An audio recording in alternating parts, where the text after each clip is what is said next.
ভাইরা আমার, বন্ধুরা আমার, পবিত্র বুখারী শরীফ থেকে আপনাদেরকে একটা ওয়াকিয়া শোনাই। আল্লাহ রাসূল সাল্লাল্লাহু আলাইহি ওয়াসাল্লাম একবার প্রচন্ড গরমের দিনে তার সাহাবায়ে কেরামদেরকে নিয়ে সফরে বের হয়েছেন। প্রচন্ড রোদের কারণে সাহাবায়ে কেরাম পিপাসিত হয়ে গেলেন, পানির প্রয়োজন হলো, কিন্তু কোথায় পানি পাওয়া যাচ্ছে না। সাহাবায়ে কেরাম নবীজির কাছে গিয়ে বললেন, ইয়া রাসূলুল্লাহ, ইয়া হাবিবাল্লাহ, ওগো আল্লাহর নবীজি, প্রচন্ড রোদ, প্রচন্ড গরম, পিপাসা লেগেছে, পানির দরকার, পানির প্রয়োজন। আল্লাহর নবী সাল্লাল্লাহু আলাইহি ওয়াসাল্লাম এক জায়গায় ডেরা স্থাপন করলেন, তাঁবু স্থাপন করলেন। সকল সাহাবায়ে কেরামদেরকে বললেন, তোমরা তাঁবুর নিচে আশ্রয় নেও। আর দুইজন সাহাবীকে নবীজি নিযুক্ত করলেন, হযরতে আলী রাদিয়াল্লাহু তাআলা আনহু, সাথে আরেকজন সাহাবীকে দিয়ে বললেন, আলী রে, আশেপাশে দেখো কোথাও পানি পাওয়া যায় কিনা, পানির সন্ধানে, পানির তালাশে তোমরা বের হয়ে যাও। আমার বন্ধুগণ, রাসূলুল্লাহ সাল্লাল্লাহু আলাইহি ওয়াসাল্লামের নির্দেশ পেয়ে হযরতে আলী আরেকজন সাহাবীকে নিয়ে মরুভূমির প্রান্তে পানির তালাশে বের হয়ে গেলেন, পানি কোথায় পাওয়া যায় কিনা। খুঁজতে খুঁজতে সফর করতে করতে দেখলেন একজন মহিলা সফর করে আসছে উটের পিঠে। মহিলার কাছে গিয়ে বললেন, মহিলারা, আপনার কাছে কি পানি আছে? মহিলা জবাব দিলেন, হ্যাঁ, আমার কাছে পানি আছে। বললেন, আপনি এই পানি কোথায় থেকে লাভ করেছেন, কোথায় থেকে পেয়েছেন? মহিলা জবাব দিচ্ছেন, আজকের সময়ে, এই সময়ে আমি যেখানে আছি, ঠিক গতকালকে এই সময়ে যেই জায়গার মধ্যে ছিলাম সেইখান থেকে আমি পানি লাভ করেছি, তার মানে অনেক দূর, 24 ঘন্টার রাস্তা। হযরত আলী রাদিয়াল্লাহু তাআলা আনহু মহিলাকে বললেন, চলেন, আপনাকে আমাদের মুহাম্মদ সাল্লাল্লাহু আলাইহি ওয়াসাল্লামের কাছে নিয়ে যাব। মহিলা বলছেন, কোন মুহাম্মদ? যেই মুহাম্মদ নাকি মানুষদেরকে নতুন ইসলামের দাওয়াত দেয়, নতুন কথা বলে বাবা আর ছেলের মধ্যে একটা পার্থক্য সৃষ্টি করে দিয়েছে, বিভেদ সৃষ্টি করে দিয়েছে। যেই মুহাম্মদ কথা বলে, যেই মুহাম্মদ স্বামী আর স্ত্রীর মধ্যে একটা বিচ্ছেদ সৃষ্টি করে দিয়েছে, সেই মুহাম্মদের কাছে নাকি? হযরত আলী বললেন, হ্যাঁ, সেই মুহাম্মদের কাছে তোমাকে নিয়ে যাব। মহিলা বলছে, না না, আমি যেতে চাই না, আমার জানের প্রাণ নাশের ভয় হয়, মুহাম্মদের কাছে আমি নিরাপদ নই, আমার দুইটা এতিম সন্তান আছে, তোমাদের কাছে বলি, এই এতিম সন্তানের দোহাই দিয়ে বলি, আমাকে মুহাম্মদের কাছে তোমরা নিয়ে যেও না। কিন্তু হযরতে আলী রাদিয়াল্লাহু তাআলা আনহু তিনি মহিলাকে আবার জোর করে নবীজির কাছে নিয়ে গেলেন। নবীজির সামনে যখন মহিলাকে হাজির করা হলো, নবীজি বললেন, মহিলারে, তোমার কাছে কি পানি আছে নাকি? মহিলা বলছেন, হ্যাঁ, আমার কাছে পানি আছে। নবীজি হুকুম দিলেন, সাহাবীরা, মহিলার পাত্র থেকে তোমরা সকলে পানি পান করো। সকলে সাহাবায়ে কেরাম পানি পান করলেন। এবার নবীজি নির্দেশ দিলেন, মহিলার পাত্র থেকে তোমরা সকলের যার যত খালি পাত্র আছে সুন্দর করে পরিপূর্ণ করে ভরে রাখো। সকল সাহাবায়ে কেরাম মহিলার খালি পাত্র থেকে তাদের পাত্রগুলা পরিপূর্ণ করে রাখলেন পানি দিয়ে। এবার যখন মহিলাকে তার পাত্র ফেরত দেওয়া হলো, আল্লাহর নবী সাল্লাল্লাহু আলাইহি ওয়াসাল্লাম মহিলাকে বললেন, মহিলারে, তুমি তাকায়া দেখো তোমার পাত্রের পানি ঠিক আছে কিনা। মহিলা তাকায়া দেখলো, তার পাত্র যখন তার কাছে ফেরত দেওয়া হয়েছে, সকলে পানি পান করেছে, খালি পাত্র ভরে রেখেছে। পাত্র যখন ফেরত দেওয়া হয়েছে, আগে তার পাত্রের মধ্যে যেই পরিমাণ পানি ছিল 1 ইঞ্চিও কমে নাই, বরং তার চাইতে বেশি পানি তার পাত্রের মধ্যে বিদ্যমান রয়েছে। সুবহানাল্লাহ। আমার বন্ধুগণ, এবার আল্লাহ রাসূলের চরিত্রটা লক্ষ্য করেন। যেহেতু আল্লাহর নবী সাল্লাল্লাহু আলাইহি ওয়াসাল্লাম মহিলার কাছ থেকে উপকৃত হয়েছেন, ফায়দা নিয়েছেন, মহিলাকে নবীজি এমনি এমনি ছেড়ে দিবেন না। নবীজি সাহাবায়ে কেরামদেরকে বললেন, ও সাহাবায়ে কেরাম, মহিলাকে তোমরা যার যার সামর্থ্য অনুযায়ী তোমরা হাদিয়া দাও, উপঢৌকন দাও। আমার বন্ধুগণ, সাহাবায়ে কেরাম হাদিয়া দিতে দিতে এক জায়গায় বিশাল একটা স্তূপ হয়ে গেল। সবগুলারে আল্লাহর নবী গাঁটটি বেঁধে মহিলার উটের পিঠে দিয়ে বললেন, মহিলারে, মুহাম্মদ এবং তার সাথীদের পক্ষ থেকে তোমাকে এই হাদিয়া, এই উপঢৌকন দেওয়া হলো। মহিলা আবার খুশি, সে আবার রওনা দিয়েছে তার সফরে। সে যখন সফর করছিল সবার পিছনে ছিল তার কাফেলা, সে ছিল সবার সামনে, তার কাফেলা ছিল তার পিছনে।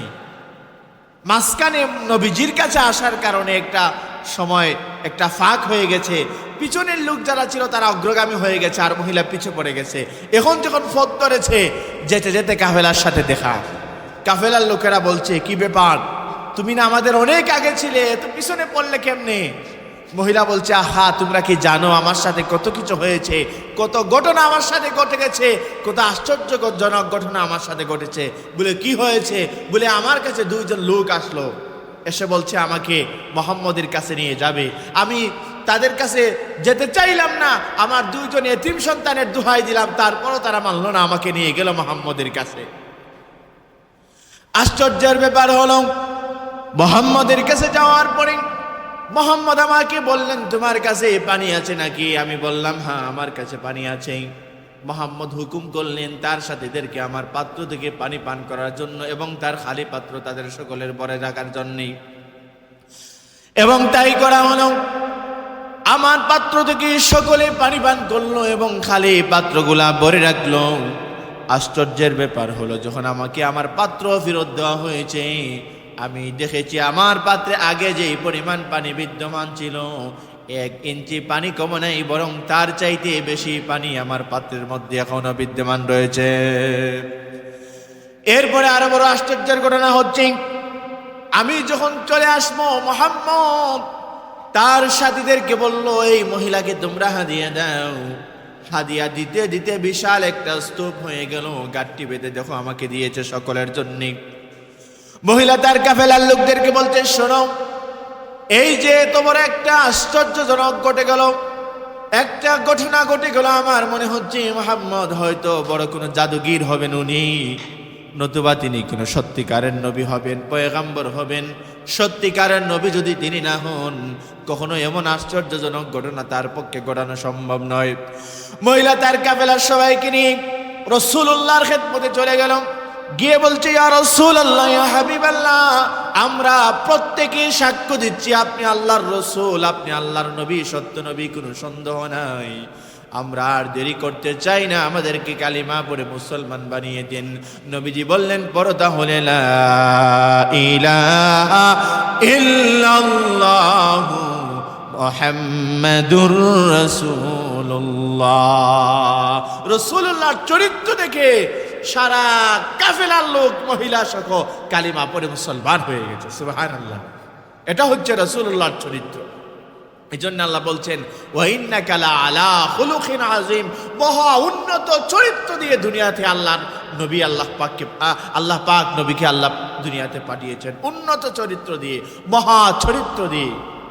বড় দুঃখ লাগে, আশ্চর্যের ব্যাপার, ও মুসলিমেরা রসুলের মধ্যে চরিত্র খুঁজে পেয়েছে, আদর্শ খুঁজে পেয়েছে, আর নামদারি মুসলমান আপনি আমি আদর্শ খুঁজি অমুসলিমদের কাছে, ফুটবলারদের কাছে, ক্রিকেটারদের কাছে, বড় বড় সেলিব্রিটি নায়ক নায়িকাদের কাছে। একদিন সকলকে, যেই সমস্ত যুবক যুবতী রাসূলুল্লাহর আদর্শবাদ দিয়ে আদর্শ খুঁজে খেলোয়াড়দের কাছে, গায়ক নায়িকাদের কাছে হাসরের ময়দানে জবাব দিতে হবে, জবাব দেওয়া লাগবে। অমুসলিমরা আদর্শ খুঁজে পেল, আর তুমি মুসলমান হয়ে রাসূলুল্লাহর মধ্যে আদর্শ খুঁজে পাও না, এর চাইতে পরিতাপ, দুঃখের আর কিছু হতে পারে না। মুআজ্জাজ হাজিরিন, আরেকটা দৃষ্টান্ত আপনাদেরকে শোনাই। মক্কা বিজয়ের কয়েকদিন পরে একজন বুড়ি মহিলা মক্কা ছেড়ে তার গাট্টি বুসকা নিয়ে পলায়ন করছেন। মক্কা ছেড়ে পাহাড়ের অপর প্রান্তে আত্মীয় বাড়ির আশ্রয় নিচ্ছেন। মক্কা ছেড়ে সাথে বিশাল গাট্টি বহন করতে পারছেন না, বৃদ্ধ মানুষ। প্রতিমধ্যে অপরিচিতভাবে রাসূলুল্লাহ সাল্লাল্লাহু আলাইহি ওয়াসাল্লামের সাথে সাক্ষাৎ। নবীজি মুহাম্মদ রাসূলুল্লাহ সাল্লাল্লাহু আলাইহি ওয়াসাল্লাম জিজ্ঞেস করলেন, মারে আপনি এই বৃদ্ধা মানুষ এত বড় বিশাল গাড়িটি নিয়ে কোথায় যান? বলছে পাহাড়ের অপর প্রান্তে আত্মীয় বাড়ি যাই। কেন যান? বলছে মক্কায় মোহাম্মদ নামে একজন লোক এসেছে, সে আমাদের ধর্মের বিরুদ্ধে নতুন ধর্ম প্রচার করে, আমাদের বাপ দাদার বিরুদ্ধে বলে, তার কাছে আমি নিরাপদ নয়, তার বয়ে মক্কা ছেড়ে পলায়ন করছি, আত্মীয় স্বজনের বাড়ি আমি আশ্রয় নিচ্ছি।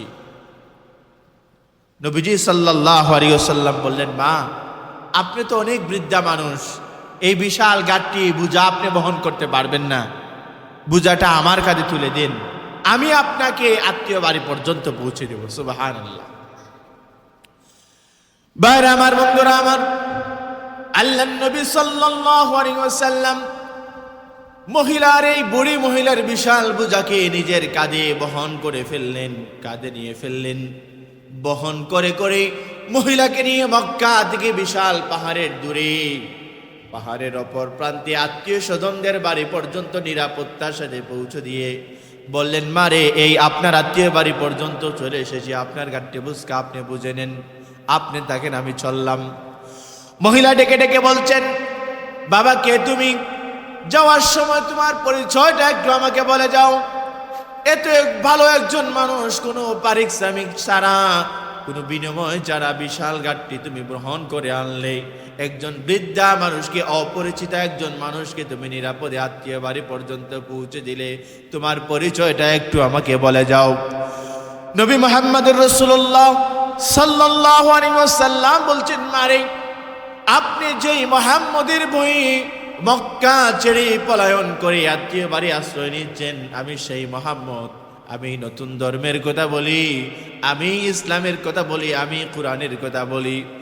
মহিলা ডেকে বলছেন, আপনি যদি মুহাম্মদ হয়ে থাকেন, যেই মুহাম্মদ পারিশ্রমিক ছাড়া বিনা স্বার্থে একজন মহিলার বোঝা বহন করতে পারে, একজন অপরিচিত একজন বৃদ্ধা মহিলাকে নিরাপত্তা দিয়ে আত্মীয় বাড়ি পর্যন্ত পৌঁছে দিতে পারে, আমি সেই মুহাম্মদের কালিমা গ্রহণ করতে চাই, ইসলাম কবুল করতে চাই, আমি মুসলমান হয়ে যেতে চাই, আমাকে তুমি কালিমা পড়িয়ে দাও।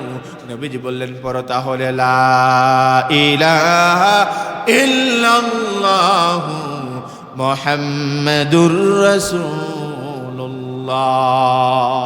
বুড়ি নবীজির চরিত্র দেখে মুসলমান হয়েছে। মুআজ্জাজ হাজিরিন, রাসূলুল্লাহ দুনিয়াতে শক্তি দিয়ে, তরবারি দিয়ে ইসলাম প্রচার করেন নাই। রাসূলের প্রতি, ইসলামের প্রতি অমুসলিমেরা দাবিত হয়েছে নবীজির চরিত্র দেখে, আখলাক দেখে, রাসূলের মহব্বত দেখে, ভালোবাসা দেখে। অমুসলিমদের প্রতি নবীজির কি পরিমাণ মহব্বত ছিল, ভালোবাসা ছিল। অমুসলিম কত মহব্বত নবীজি করতেন। বাইরে আমার বন্ধুরা আমার, একটা ওয়াকিয়া শুনেন। নবীজি সাল্লাল্লাহু আলাইহি ওয়াসাল্লাম অমুসলিমদের সাথে কেমন আচরণ করতেন, কেমন ব্যবহার করতেন, কেমন মুসলিমদেরকে ভালোবাসতেন, নবীজি কেমন উদার ছিলেন। অমুসলিমদের প্রতি নবীজির কত উদার মন ছিল। একবার মসজিদে নববীর মধ্যে একজন ইহুদি এসে প্রস্রাব করে দিল। একজন ইহুদি যখন মসজিদে নববীতে এসে প্রস্রাব করে দিল, সাহাবায়ে কেরাম রিদওয়ানুল্লাহি আজমাইন বড় রাগান্বিত হলেন, অসন্তুষ্টি হলেন। তারা চাইলেন লোকটাকে শাস্তি দিবেন, কারণ মসজিদের মধ্যে প্রস্রাব করে দিয়েছে। কিন্তু আল্লাহর নবী সাল্লাল্লাহু আলাইহি ওয়াসাল্লাম একটু রাগান্বিত হলেন না, নারাজ হলেন না। আল্লাহর নবী সাল্লাল্লাহু আলাইহি ওয়াসাল্লাম সাহাবায়ে কেরামদেরকে বললেন, তোমরা থামো, কেউ কোনো কথা বলবে না, রাগান্বিত হবে না, তাকে কোনো বাধা দিও না, তাকে তার কাজটা সুন্দর মতে, দোস্তের মতো করতে দাও। মাঝখানে যদি তাকে বাধা দাও, সে অসুস্থ হয়ে যেতে পারে। লোকটা যখন মসজিদে নববীর মধ্যে প্রস্রাব করা সেরে ফেলল, নবীজি সাল্লাল্লাহু আলাইহি ওয়াসাল্লাম তাকে কাছে ডাকলেন, দিকে আসো। সুন্দর করে বুঝিয়ে বললেন, আপনি কি জানেন এই জায়গাটা কি? ইহুদি বলছে, জি না, আমি জানি না, আমি চিনি না ওই জায়গাটা কি। নবীজি বললেন, এটা হচ্ছে আমাদের মসজিদ, ইবাদতের জায়গা, এখানে আমরা আল্লাহকে সাজদা দেই। কেউ যদি তোমার ইবাদতের জায়গায়, তোমার উপাসনালয়ে যদি কেউ যদি প্রস্রাব করে, পায়খানা করে, তোমার কেমন লাগবে?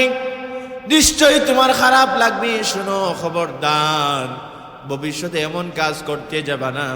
কোনো মসজিদে, কোনো গির্জায়, কোনো মন্দিরে কখনো প্রস্রাব পায়খানা করতে যাবা না। লোকটা ডেকে বলছে, ইয়া রাসূলুল্লাহ, ইয়া হাবিবাল্লাহ, আমি তো মনে করেছি আপনি দুনিয়ার রাজা বাদশাদের মতো হবেন। আমি যে অন্যায় করেছি, এতক্ষণে আপনার চোখের ইশারায় আপনার হুকুম দেওয়া লাগতো না, আপনার চোখের ইশারায় আমার গর্দান মাটির মধ্যে পড়ে যেত। কিন্তু আপনি তা না করে আমাকে সুন্দর করে যেইভাবে আমাকে বুঝালেন, যেই ব্যবহার, যেই আদর্শ, যেই মহব্বত আমার সাথে দেখালেন, আমার বুঝতে বাকি রইল না গো নবীজি, আপনি আল্লাহর নবী, সত্য নবী। আমি আর ইহুদি থাকলাম না, আমাকে আপনি এই মুহূর্তে কালিমা পড়িয়ে মুসলমান বানিয়ে দিন। নবীজি বললেন, তাহলে পড়ো আমার সাথে, আশহাদু আল্লা ইলাহা ইল্লাল্লাহু ওয়া আশহাদু আন্না মুহাম্মাদান আবদুহু ওয়া রাসূলুহু। রাসূলুল্লাহর চরিত্র দেখে ইহুদি মুসলমান হয়ে গেছে। সুবহানাল্লাহ। আজকে এক শ্রেণীর নাস্তিক, এক শ্রেণীর মুরতাদেরা বলে আর হলুদ মিডিয়া এগুলা প্রচার করে যে রাসূলুল্লাহ নাকি সন্ত্রাস ছিলেন, মুসলিমদের সাথে, সংখ্যালঘুদের সাথে নবীজি নাকি সন্ত্রাসী করেছেন, নির্যাতন করেছেন, এগুলা প্রচার করে হলুদ মিডিয়া।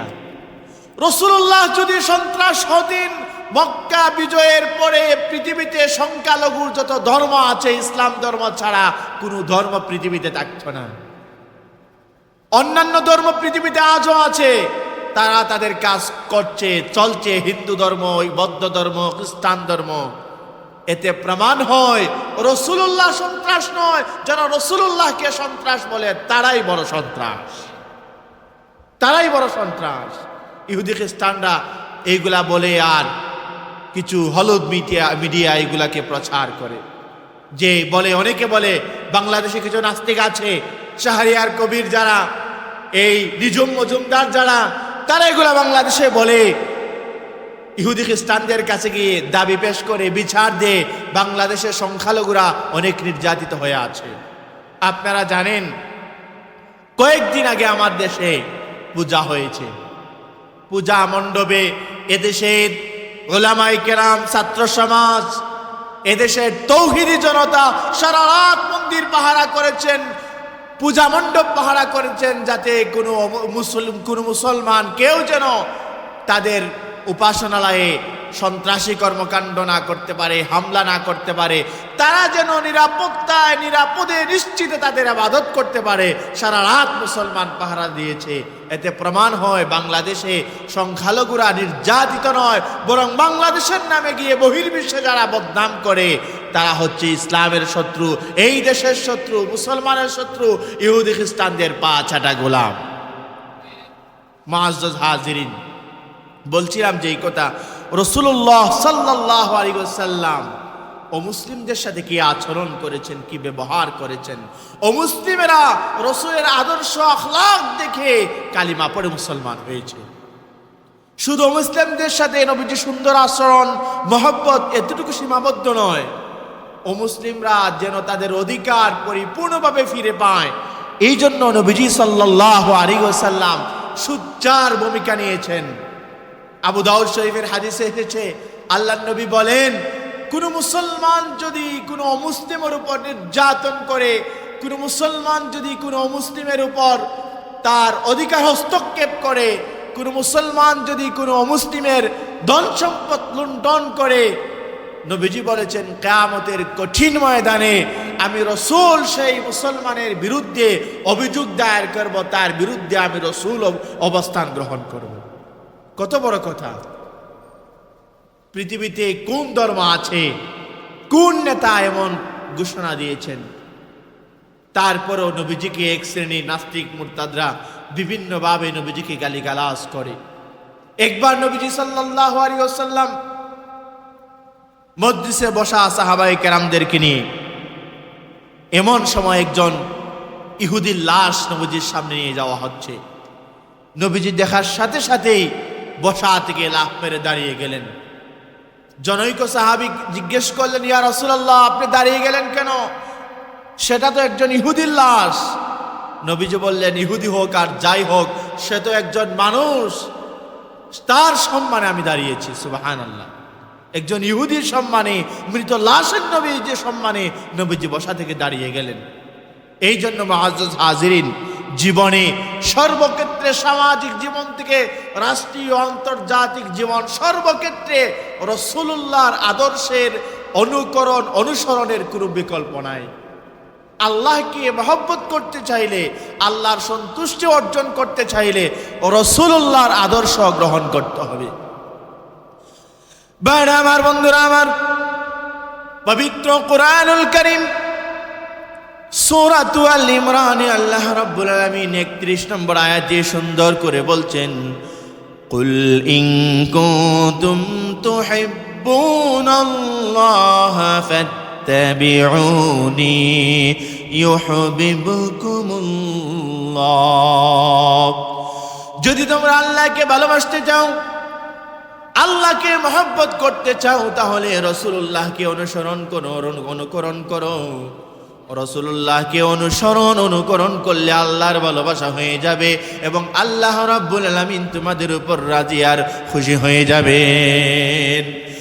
এরপরে কুরআনুল কারীমের সূরা নিসা 69 নম্বর আয়াতে আল্লাহ রাব্বুল আলামিন বলছেন, যারা রাসূলুল্লাহর অনুসারী হবে, রাসূলুল্লাহকে অনুসরণ করবে, তাদের হাসর নাসর কাদের সাথে হবে? আল্লাহ রাব্বুল আলামিন পরিষ্কার বলে দিয়েছেন, وَمَن يُطِعِ اللَّهَ وَالرَّسُولَ فَأُولَئِكَ مَعَ الَّذِينَ أَنْعَمَ اللَّهُ مِنَ النَّبِيِّينَ وَالصِّدِّيقِينَ وَالشُّهَدَاءِ وَالصَّالِحِينَ وَحَسُنَ أُولَئِكَ رَفِيقًا।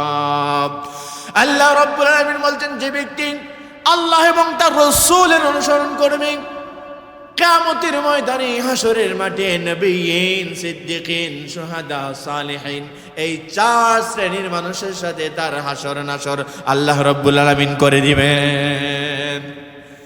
এরপরে আল্লাহ রাব্বুল আলামিন সূরা নিসার 80 নম্বর আয়াতে আরো কথা বলছেন, যে ব্যক্তি রাসূলুল্লাহর অনুসরণ করলো, সে শুধু রাসূলুল্লাহর অনুসরণ করে নাই, রাসূলুল্লাহর অনুসরণ করার কারণে সে যেন স্বয়ং আল্লাহ রাব্বুল আলামিনের অনুসরণ করলো।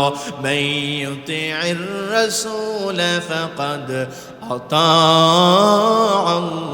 আতাআল্লাহ ওয়া মান তাওয়াল্লা ফামা আরসালনাকা আলাইহিম হাফিজা।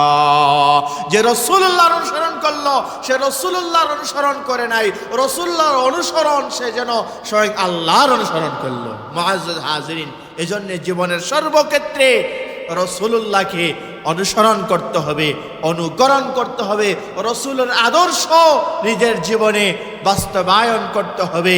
রাসূলুল্লাহ সাল্লাল্লাহু আলাইহি ওয়াসাল্লাম তাম দুনিয়াতে রহমত স্বরূপ হয়ে আসার পরেও যদি আপনি আমি মানুষ হয়ে যদি রাসূলুল্লাহর অনুসরণ না করি, এর চাইতে দুর্ভাগা হতভাগা আর কিছু হতে পারে না। কারণ রাসূলুল্লাহ সাল্লাল্লাহু আলাইহি ওয়াসাল্লামকে জীব জন্তু সহ গাছ জগৎ, প্রাণী জগৎ সবগুলো রাসূলুল্লাহকে চিনেছে, রাসূলুল্লাহকে মেনেছে। আর আপনি আমি আকলমন্দ হওয়ার পরে, সমজদার হওয়ার পরে যদি রাসূলুল্লাহকে অনুসরণ না করি, এর চাইতে পরিতাপের কোনো বিষয় হতে পারে না, এর চাইতে দুঃখ, এর চাইতে কোনো কলঙ্কের বিষয় আর হতে পারে না। মুআজ্জাজ হাজিরিন, একটা ওয়াকিয়া আপনাদেরকে শোনাই। রাসূলুল্লাহকে প্রাণী জগৎ কিভাবে চিনত, রাসূলুল্লাহকে প্রাণী জগৎ কিভাবে নবী স্বীকার করেছে, জ্বলন্ত দৃষ্টান্ত। একবার একজন গ্রাম থেকে একজন কাফির এসেছে, অমুসলিম এসেছে রাসূলুল্লাহর কাছে, এসে বলছে, আপনি কি সেই মুহাম্মদ যে মুহাম্মদ মানুষদেরকে নতুন ধর্মের কথা বলেন, ইসলামের কথা বলেন? আপনি কি সেই মুহাম্মদ? নবীজি বলেন, হ্যাঁ আমি সেই মুহাম্মদ, আমি মানুষকে ইসলামের কথা বলি, নতুন ধর্মের কথা বলি। কাফির বলছে, নবীজি বলছেন, কেন তোমার কি কোনো বিশ্বাস হয় না আমি যে নবী? আমি যে আখির নবী, আমি যে সত্য নবী, তোমার বিশ্বাস হয় না? কাফের বলছে বিশ্বাস হওয়া তো দূরের কথা, রাঙ্গা তরবারি দেখিয়ে বলছে যদি তোমার সম্প্রদায়ের সাথে আমার চুক্তি না হতো এই তরবারি দিয়ে তোমাকে দুটুকরো করে দিতাম। নবীজি রাগান্বিত হলেন না, উত্তেজিত হলেন না, শান্তভাবে ধৈর্য ধারণ করে বসে থাকলেন। এই যে এত বড় কথা বলল, রসুল চাইলে রাগান্বিত হয়ে তাকে কিছু করতে পারতেন, রসুল রাগ করলেন না। অথচ রসুল্লাহ সাল্লাল্লাহু আলাইহি ওয়াসাল্লামের শরীরে দুনিয়ার 4000 যুবক পুরুষের শক্তি আল্লাহ দিয়েছেন। রসুল্লাহ সবর করলেন, তাকে দমক দিলেন না, রাগ করলেন না। নবীজি সুন্দর করে বুঝিয়ে বললেন, কেন, তুমি কি বলতে চাও? আমি যে নবী তোমার বিশ্বাস হয় না? কাফের, গ্রাম্য কাফের বলছে বিশ্বাস হবে। আপনি যে নবী একটা দলিল দেন আমাকে, একটা প্রমাণ আমাকে দেখান আপনি যে নবী। নবীজি বললেন কি প্রমাণ তুমি চাও, কি দলিল তুমি চাও? কাফের তার কাঁধের মধ্যে একটা ব্যাগ ছিল, ব্যাগের মুখ খুললো, মুখ খুলে ব্যাগটাকে জ্বাললো, দেখা গেছে তার ব্যাগ থেকে একটা মরা বড় সাপ, অজগর সাপ বের হয়েছে। বলছে আপনি যদি সত্য নবী হয়ে থাকেন এই মরা সাপ এই মুহূর্তে আপনি জীবিত করে দেখান, যদি দেখাতে পারেন বুঝবো আপনি সত্য নবী, আখেরি নবী। আমার বন্ধুরা, আমার আল্লাহর নবী সাল্লাল্লাহু আলাইহি ওয়াসাল্লাম সাপকে লক্ষ্য করে বললেন, সাপ রে, তুমি তো জানো আল্লাহ রাব্বুল আলামিন আমাকে নবী বানিয়ে পাঠিয়েছেন, আমি যে সত্য নবী তোমার সাপের কিন্তু জানা নয়। আমার বন্ধু, আল্লাহ রাব্বুল আলামিন নবীজিকে দুনিয়াতে পাঠাবার আগে তামাম মখলুকাতের প্রতি আল্লাহ রাব্বুল আলামিন মেসেজ দিয়েছেন, ও দুনিয়ার তামাম মখলুকাত, আমি কেবল আমার নবীকে জিন আর মানুষের জন্য নবী বানিয়ে পাঠালাম না, তামাম বিশ্বের জন্য, তামাম মখলুকাতের জন্য আমি আমার নবী মুহাম্মদকে নবী বানিয়ে পাঠালাম। ওয়া মা আরসালনাকা ইল্লা রাহমাতাল লিল আলামিন। নবীজি সাপকে ডেকে বললেন, সাপ রে, তুমি সাপ কিন্তু ভালো করে দেরি হয় নাই, সুবহানাল্লাহ। নবীজি বলছেন মরা সাপ তো এখন জীবিত হয়েছে, আমার ওয়াদা পূরণ করেছি, তুমি তোমার ওয়াদা পূরণ করো। কাফের বলছে শুধু জীবিত হলে হবে না, এই মরা সাপকে এখন জবান দিয়ে কথা বলাতে হবে, যদি কথা বলতে পারে বুঝবো তুমি সত্য নবী। আমার বন্ধুরা, আমার এবার আল্লাহ রাব্বুল আলামিনের হুকুমে আল্লাহর নবী সাল্লাল্লাহু আলাইহি ওয়াসাল্লাম সাপকে লক্ষ্য করে বললেন, সাপ রে, আমি যদি হক নবী হয়ে থাকি, বড় হক নবী যদি আমি হয়ে থাকি, তোমার জবান দিয়ে কিছু কথা বলতে হবে। আমি তোমাকে প্রশ্ন করি, আমি তোমাকে বলি, তুমি সাপ, তুমি কোন আল্লাহর ইবাদত করো, কোন আল্লাহর গোলামি করো? আমার বন্ধুগণ, সাপ এবার তার জবান দিয়ে আরবি ভাষায় বলতেছে, বক্তব্য দিচ্ছে, আ'বুদু মান কানা ফিস সামাই আরশুহু ওয়া ফিল আরদি সুলতানুহু ওয়া ফিল বাহরি সাবিলুহু ওয়া ফিল জান্নাতি রাহমাতুহু ওয়া ফিন নারি কাবু। সাপ ডেকে ডেকে বলছে, ইয়া রাসূলুল্লাহ, ইয়া হাবিবাল্লাহ, আপনি আমাকে আল্লাহর পরিচয় তুলে ধরতে বলেছেন, আমি কোন আল্লাহর গোলামি করি? শুনেন, আমি কোন আল্লাহর গোলামি করি, আমি কোন আল্লাহর দাসত্ব করি? আমি সেই আল্লাহর দাসত্ব করি, সেই আল্লাহর গোলামি করি যার ক্ষমতা রয়েছে আসমানের মধ্যে, যার রাজত্ব রয়েছে আসমানের মধ্যে। আমি সেই আল্লাহর গোলামি করি যার রাজত্ব, যার ক্ষমতা রয়েছে জমিনের মধ্যে। আমি সে আল্লাহর গোলামি করি যে আল্লাহ রাব্বুল আলামিন হযরতে মুসা পয়গম্বরকে তার সাথীদের জন্য সমুদ্রের বুকে সুন্দর মাটির 12টা রাস্তা তৈরি করে দিয়েছিলেন। আমি সেই আল্লাহর গোলামি করি। ইয়া রাসূলুল্লাহ, ইয়া হাবিবাল্লাহ, আমি সেই আল্লাহর গোলামি করি যে আল্লাহ রাব্বুল আলামিন তার নেককার বান্দাদের জন্য জান্নাত তৈরি করে রেখেছেন। আমি সে আল্লাহর গোলামি করি যে আল্লাহ রাব্বুল আমিন তার নাফরমান বান্দাদের জন্য জাহান্নাম তৈরি করেছেন। আমার বন্ধুগণ, এটা হচ্ছে সাফের বক্তব্য। কাফের শুনে বলছে, ইয়া রাসূলুল্লাহ, ইয়া হাবিবাল্লাহ, আমার এবার বিশ্বাস হয়ে গেছে। আল্লাহর নবী বলছেন, থামো, আর একটু পরিচয় শোনো। সাপকে লক্ষ্য করে বললেন, সাপ রে, তুমি তো আল্লাহর পরিচয় তুলে ধরলে, এবার তুমি সাপ আমি রাসূলুল্লাহর পরিচয়টা একটু তুলে ধরো। আমি কি সত্য নবী, আমি কি আখিরি নবী? আমার বন্ধুগণ, সাপ এবার তার জবান দিয়ে আরবি ভাষায় নবীজির পরিচয় তুলে ধরল। সাপ ডেকে ডেকে বলল, আনতা রাসূলু রাব্বিল আলামিন, আনতা খাতামুন নবিয়্যিন, قد أفلح من صدقك وقد خاب من كذبك। সাপ ডেকে বলছে, ইয়া রাসূলুল্লাহ, ইয়া হাবিবাল্লাহ, আপনি আমাকে আপনার পরিচয় তুলে ধরতে বলেছেন। শুনেন, আপনি হলেন আল্লাহর পয়গম্বর। আল্লাহ রাব্বুল আলামিন আপনাকে দুনিয়াতে নবী বানিয়ে পাঠিয়েছেন। আপনি আখিরি নবী। যে ব্যক্তি আপনাকে নবী বলে মেনে নেবে সে কামিয়াব হয়ে যাবে। আর যে ব্যক্তি যারা আপনাকে নবী বলে স্বীকৃতি দিবে না, মেনে নেবে না, তারা নাকাম হয়ে যাবে, অপদস্থ, অপমানিত হয়ে যাবে। আমার বন্ধুগণ, এই কথা বলার পরে, সাপের বক্তব্য শোনার পরে কাফের থেকে বলছে, ইয়া রাসূলুল্লাহ, ইয়া হাবিবাল্লাহ, আর কোনো প্রমাণ দেওয়া লাগবে না, আর কোনো দলিল দেওয়া লাগবে না। আমার বিশ্বাস হয়ে গেছে। একটা সাপ হয়ে যদি আপনি রসুলকে চিনতে পারে, আল্লাহর পরিচয় দিতে পারে, আপনি রসুলের পরিচয় দিতে পারে, আমি একজন মানুষ হয়ে কেন আপনাকে চিনব না? আপনার পরিচয় আমি কেন লাভ করতে পারবো না? ইয়া রাসূলুল্লাহ, ইয়া হাবিবাল্লাহ, আমি আর দেরি করতে চাই না, আমাকে এই মুহূর্তে কালিমা পড়ে মুসলমান বানিয়ে দেন। নবীজি বললেন, পড়ো তুমি লা ইলাহা ইল্লাল্লাহু মুহাম্মাদুর রাসূলুল্লাহ। মুআজ্জাজ হাজির।